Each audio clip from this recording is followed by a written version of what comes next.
धेरैले सोध्नुभयो, artificial leg राखेर हिँड्न गाह्रो भएन? भयो नि, धेरै गाह्रो भयो, अझै पनि हुन्छ।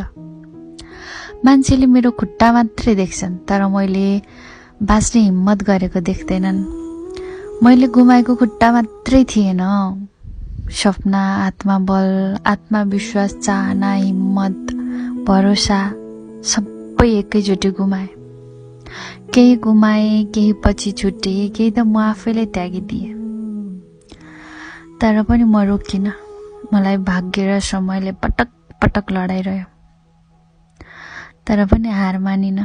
लडे पनि म उठिरहे। सुन्दरता दुई खुट्टामा मात्रै हुँदैन नि, सुन्दरता आत्मविश्वासमा हुन्छ। म आज बाँचिरहेको छु, यो पनि त मेरो लागि एउटा जित नै त हो, होइन र?